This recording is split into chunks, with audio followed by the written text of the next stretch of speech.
बुशरा बीबी ने कारकुनों से बात करते हुए एक बात बताई। उन्होंने कहा कि मुझे इमरान खान ने ये कहा था कि अगर मेरी अपनी वीडियो भी आ जाए तो डी चौक के अलावा कहीं और नहीं जाना। यानी ये मैं क्लैरिटी के साथ आपको, यानी उनको इतनी क्लैरिटी है कि जाना ही डी चौक में है। और इमरान खान साहब से ज़बरदस्ती अगर कोई वीडियो आ भी जाती है तो इमरान खान साहब ने खुद कहा था कि ये मेरा फैसला है, आप लोगों ने जाना डी चौक ही है, चाहे मेरी वीडियो बना के भी आपके पास कोई ले आए। तो अब वो डी चौक की तरफ जा रहे हैं। जो 26 नंबर चुंगी है वो रात को अबूर हो गई थी, जैसा कि मैंने आपको आखिरी वीलॉग में बताया कि आधी रात को कारकुनों ने उसको क्रॉस कर लिया था। और वो क्रॉस कैसे हुई, उसके बाद एक हादसा हुआ इस्लामाबाद में। उसमें पाकिस्तान तहरीके इंसाफ का एक कारकुन, उसके अलावा 3 रेंजर्स के एहलकार और एक जो है वो एफसी का एहलकार जो है, ये 5 लोग उस वाक़े के अंदर जाँ बहक हो गए हैं। ये वाक़या कैसे हुआ, इसके ऊपर जो है वो पाकिस्तान का इलेक्ट्रॉनिक मीडिया उसको फौरी तौर पे जगाया गया।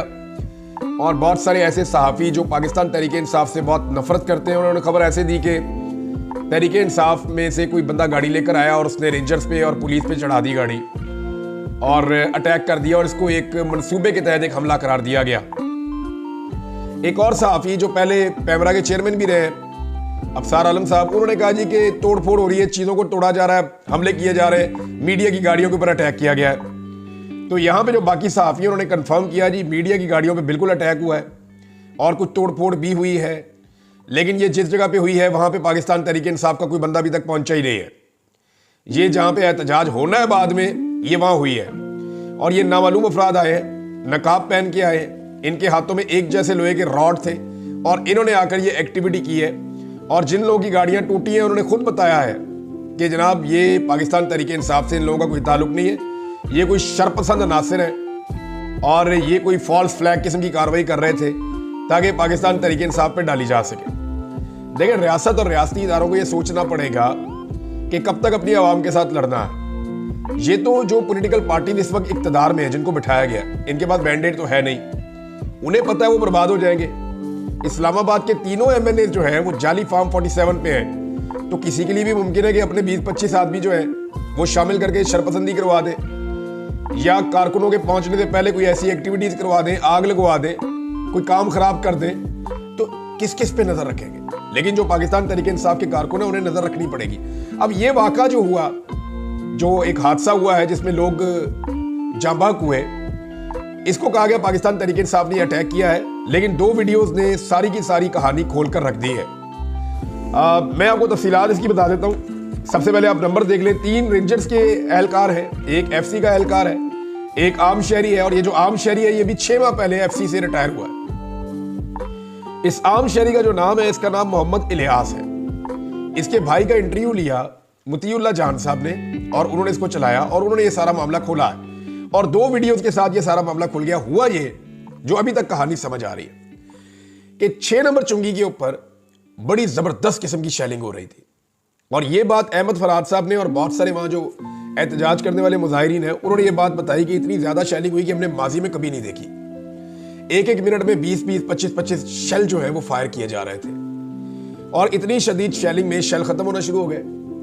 तो जब शेल खत्म हुए और मुजाहिरीन नहीं रुके और बहुत करीब पहुंच गए और चारों तरफ से घेरा पड़ना शुरू हुआ, तो शेल खत्म होने पे सिक्योरिटी फोर्सेस ने वहां से निकलने का फैसला किया। गाड़ियां उनके अकब में खड़ी थी, उनको वहां से निकलना था। तो फौरी तौर पे निकलने की जब कोशिश की तो इसमें फायरिंग भी की गई, लेकिन ये फायरिंग मोहसिन नकवी के गले पड़ जाएगी। उसकी वजह यह है कि इस वक्त आलमी मीडिया में हर तरफ यही खबर चल रही है और लोग इसको ट्रांसलेट करके चला रहे हैं।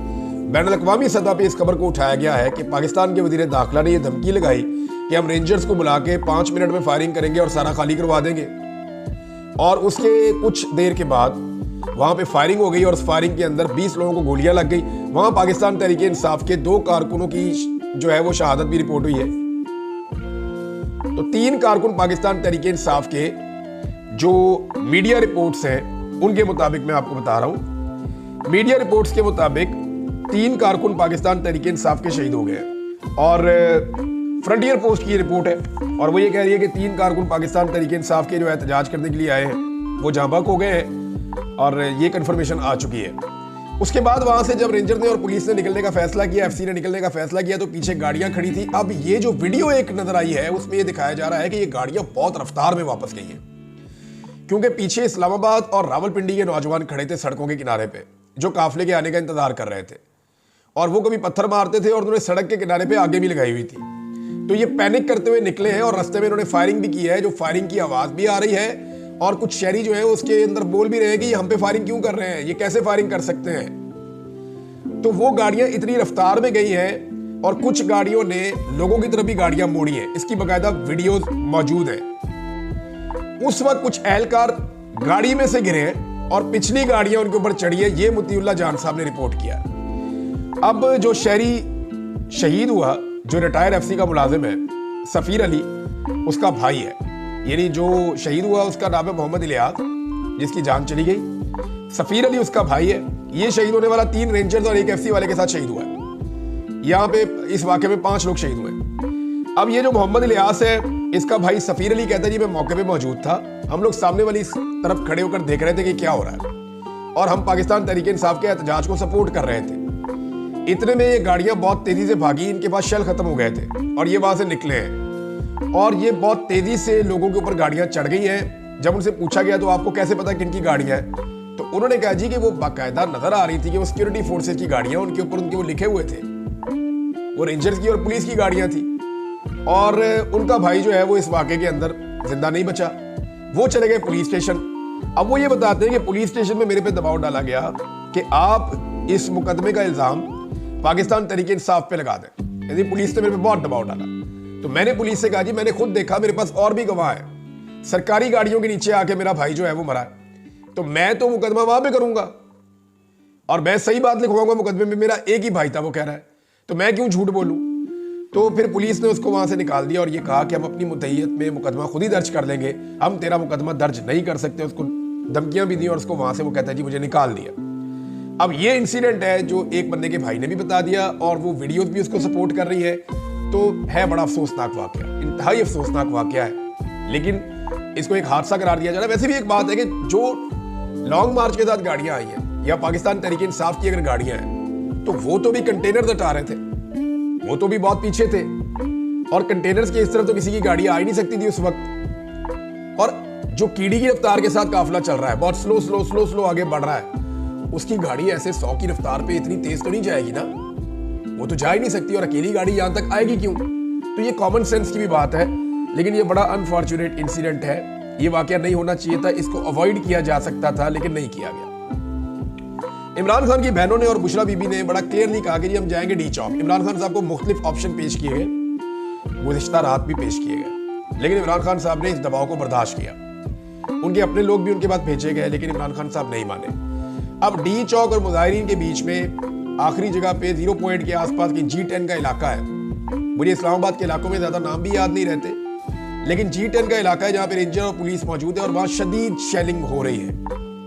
जो वहां से रिपोर्टर रिपोर्टिंग कर रहे हैं, उनसे मेरी बात हुई और मैंने कुछ उनसे जो विजुअल्स आए वो मैंने देखे, तो यहाँ पे शदीद शेलिंग और रबड़ की बुलेट चल रही हैं और पाकिस्तान तहरीक इंसाफ के कारकुन इसके बावजूद थोड़ा थोड़ा आगे बढ़ते जा रहे हैं।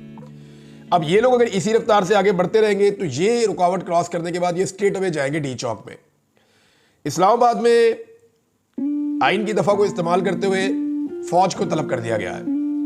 ट्रिपल ब्रिगेड आपको पता है इस्लामाबाद में आती है हमेशा, तो उसको तलब किया गया। इससे पहले जब फौज तलब की गई थी तो SCO की कॉन्फ्रेंस हो रही थी, जिसे आप शंघाई ताउन तंजीम का इजलास कहते हैं। वो जब पाकिस्तान में हो रहा था, जब पहले गंडापुर आए थे लोगों को लेकर, उस वक्त तलब किया गया था।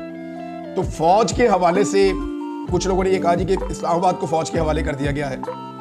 अभी तक क्योंकि नोटिफिकेशन सामने नहीं आया, कुछ लोग ये कह रहे हैं जी फौज को रेड जोन में तैनात किया गया है या सिक्योरिटी की ड्यूटी के ऊपर लाया गया है।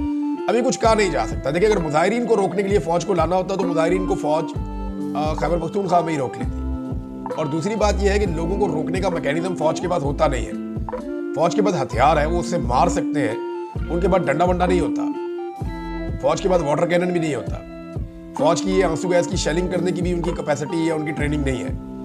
वो तो हथियार के साथ लड़ सकते हैं, या उनको रेस्क्यू करना आता है, सिक्योरिटी करनी आती है, या वो हथियार के साथ लड़ सकते हैं। तो वो एक प्रोफेशनल मिलिट्री है, वो इस काम के लिए नहीं है, इसलिए इससे पहले उनको कभी इस्तेमाल नहीं किया गया इस काम के लिए, रास्ते में भी नहीं किया गया। तो जहां तक मेरी अंडरस्टैंडिंग है वो ये है कि इस्लामाबाद में जो हसास इलाके हैं या इमारतें हैं या रेड जोन है, उसके तहफ़्फ़ुज़ के लिए गालिबन फौज को बुलाया गया है और वो उसका इंतजाम संभालेगी। पब्लिक के सामने फौज को मुझे नहीं लगता किया जाएगा। हालांकि ये इस हुकूमत की बड़ी ख्वाहिश हो सकती है, हुकूमत ये कोशिश कर सकती है, उनकी ये ख्वाहिश हो सकती है कि मुजाहिरीन को फौज के मद्दे मुकाबिल लाया जाए या फौज को मुजाहिरीन के मद्दे मुकाबिल लाया जाए, दोनों एक ही बात है। लेकिन ये माजी में कभी हुआ नहीं और ऐसी बेवकूफ़ी कभी किसी ने की नहीं। लेकिन इस हुकूमत से आप कोई भी तवक्को इसलिए कर सकते हैं कि इनका सारा कुछ ही दांव पे लगा हुआ है। यानी इनको इस बात का आइडिया है कि दोबारा इलेक्शन जीत कर नहीं आएंगे, कम से कम 2 टर्न्योर तक तो 1-2 टर्न्योर तक तो नहीं आ सकते, जितनी इन्होंने गद मार दिया पाकिस्तान की आवाम के साथ। पंजाब के अंदर लोग अब इनसे नफरत कर रहे हैं जितना इन्होंने जुल्म और जबर कर दिया है। तो PMLN का तो सारा कुछ ही दांव के ऊपर लग गया है। बुशरा बीबी ने अपने मुंह से कहा कुछ साजिशी लोग ये कह रहे हैं, और पार्टी के अंदर भी ऐसे लोग हैं कि इस्लामाबाद के बाहर धरना दे देते हैं, इस्लामाबाद से बाहर बैठ जाते हैं, इंतजार करते हैं। लेकिन बुशरा बीबी ने इस आइडिया को रद्द किया है। वो डी चौक में ही जाना चाहती है। उसका एक बड़ा सिग्निफिकेंस है। सबसे मेन चीज ये है कि इसको एक जिद के तौर पे बनाया गया डी चौक को। इस वक्त का जो पूरा निजाम है वो ये कह रहा है डी चौक में हम नहीं आने देंगे। इमरान खान ने जेल में बैठ के कहा कि डी चौक में हमने पहुंचना है। अब निजाम ने जिद लगाई हुई है कि जेल में बैठा हुआ एक आदमी, उसकी क्या औकात है कि वो कहे और सारे लोग डी चौक में पहुंच जाए। तो डी चौक की एक सिंबॉलिक हैसियत बहुत बड़ी है। अगर पाकिस्तान तहरीक इंसाफ के कारकुन डी चौक में पहुंचते हैं और वहां पे इकट्ठे हो जाते हैं तो इसका मतलब है पूरा पाकिस्तान फिर निकलेगा, लोगों का हौसला बुलंद हो जाएगा, लोगों की जरूरत बढ़ जाएगी, लोग फिर चैलेंज करके निकलेंगे और बाकी लोग भी आएंगे। इस वक्त जो सूरत हाल है पंजाब की वो मैं आपको बता देता हूं। पंजाब से आने वाले काफिले अभी भी रास्ते में हैं, मजीद लोग भी निकल रहे हैं। इस्लामाबाद को टच किया है कुछ काफिलों ने, और ये जो ताजा दम लोग आ रहे हैं पंजाब से ये भी इस एहतजाज का अब हिस्सा बन जाएंगे। रात को पंजाब के काफिले मुख्तलिफ जगहों पर रुके थे, अब वो आगे बढ़ रहे हैं और आहिस्ता आहिस्ता पंजाब के शहरी भी इस एहतजाज का हिस्सा बनते जा रहे हैं। मुझे लगता है ये टेस्ट मैच है, ये भी चलेगा। अगर आज का दिन पाकिस्तान तहरीक इंसाफ ने डी चौक में पहुंच के निकाल दिया तो ये जो आज की रात होगी इसमें कोशिश की जाएगी डी चौक पे एक बड़ा ऑपरेशन किया जाए और लोगों को यहां से निकाल दिया जाए। लेकिन उसमें नुकसान भी हो सकता है। तो हुकूमत को होश के नाखून लेने होंगे क्योंकि पूरा आलमी मीडिया इस वक्त इसको कवर कर रहा है। मैंने देखा अल जजीरा को, BBC को, CNN को और TRT वर्ल्ड को, इसके अलावा तेहरान न्यूज ने इसको कवर किया है, यूरोप और अमेरिका के सारे मीडिया ने इसको कवर किया है, अरब मीडिया ने इसको कवर किया है, इंडियन मीडिया इसको कवर कर रहा है, रशियन मीडिया इसको कवर कर रहा है, चाइना भी इसके ऊपर नजर रख के बैठा हुआ है। तो ये आलमी सतह की खबर बन रही है। ये कोई नॉर्मल वाकया नहीं है कि कर्फ्यू जैसी सिचुएशन में लोग निकले और निकलकर अपने हदफ तक पहुंचे। जिन लोगों को गोलियां लगी हैं उसके ऊपर पाकिस्तान तहरीक इंसाफ में शदीद रद्द-ए-अमल है, सब उसकी मजम्मत कर रहे हैं और सबको मजम्मत करनी भी चाहिए। स्टेट फायरिंग अवाम के ऊपर नहीं करनी चाहिए। लोग निहत्ते हैं और लोग सिर्फ अपने सियासी मुतालबात लेकर आ रहे हैं और वो ये कह रहे हैं कि बेगुनाह इमरान खान जेल में कैद है, लिहाजा उसको रिहा किया जाए। जबकि इमरान खान के 3 मुतालबात हैं। वो ये कहते हैं जी मैंडेट वापस करो, 26वीं आईनी तरमीम वापस करो और जो बेगुनाह कैदी हैं उन सबको रिहा किया जाए। अलीमा खान ने कहा कि जी सिर्फ इमरान खान को नहीं, हमने बाकी सारे बेगुनाह कैदी जितने भी हैं उन सबको भी रिहा करवाना है और उनको रिहाई करवाए बगैर हम वापस नहीं जाएंगे। और एक बात जो पाकिस्तान तहरीक इंसाफ अब कह रही है और बार बार कह रही है कि अगर अब मुज़ाकरात होंगे तो इमरान खान की रिहाई के बाद होंगे। अब आज के दिन में इमरान खान साहब के रावलपिंडी वाला केस लगा हुआ है। अगर वहां पे इमरान खान साहब का मजीद रिमांड नहीं होता तो फिर आप चीजों को समझना शुरू करें कि अब किस तरफ जाएंगी। और कल जो है वो लाहौर में इमरान खान साहब की 8 केसेस में जमानत लगी हुई है। अगर वहां पे इमरान खान साहब की बेल हो जाती है तो फिर आपको आइडिया हो जाना चाहिए कि निजाम ये समझ गया है कि इस आदमी को मजीद अंदर रखना निजाम के बस की बात नहीं है।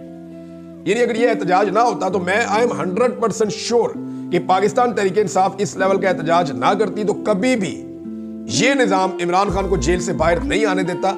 वजह यह है कि इस निजाम को इमरान खान के जेल से बाहर आने की सूरत में एक बहुत बड़ी शिकस्त नजर आ रही है जो इनके सर्वाइवल के लिए भी मुश्किल हो सकता है। लिहाजा इमरान खान साहब के बाहर आने का ये जो रास्ता है ये पाकिस्तान तहरीक इंसाफ की एक तरह से मजबूरी भी है।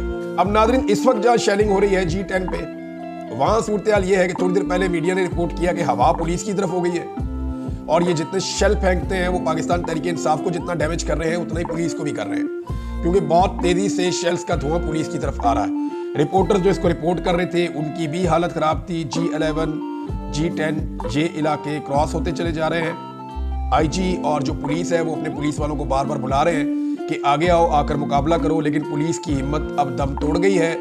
रेंजर जो है वो भी अब तकरीबन शेल खत्म होने के बाद से लेकर अब तक जो सिचुएशन है वहाँ पे वो कितना मुकाबला करेगी, कारकुनों का मुकाबला नामुमकिन होता चला जा रहा है। फौज को तलब किया गया है जो कभी भी अवाम का मुकाबला नहीं करती, अवाम के मद्दे मुकाबले अपने आप को लाकर सामने खड़ा नहीं करती, वो सिर्फ शरपसंदों के लिए या हसास मकामात की हिफाजत के लिए वो इस काम के लिए इस्तेमाल होती है। अभी मैं कुछ कह नहीं सकता कि ये क्या करेंगे, लेकिन एक्चुअली वो इसी काम के लिए इस्तेमाल होती है। नाज़रीन, अमेरिका से ज़ुल्म खलीलदाद का एक और स्टेटमेंट आया। ये ट्रंप की टीम का हिस्सा है और ट्रंप के साथी हैं। वो ये कह रहे हैं कि shooting civilians for peacefully expressing there will disgraceful. वो मजम्मत कर रहे हैं जी कि जो ये फायरिंग की गई है सिविलियंस के ऊपर जो अपने एहतजाज कर रहे हैं अपने हकूक़ के लिए, ये ठीक नहीं है।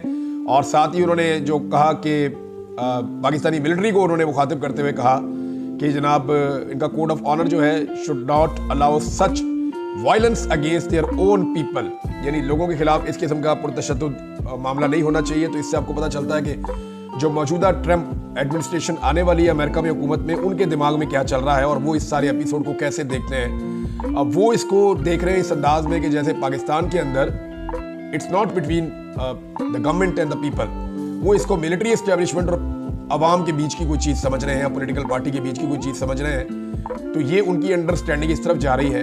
यहाँ पाकिस्तान में कुछ बड़े अहम फैसले अब करने होंगे, वरना आने वाला वक्त बड़ा मुश्किल होता जाएगा पाकिस्तान के लिए। अब तक के लिए इतने, अपना ख्याल रखिएगा, अपने चैनल का भी। अल्लाह हाफिज़।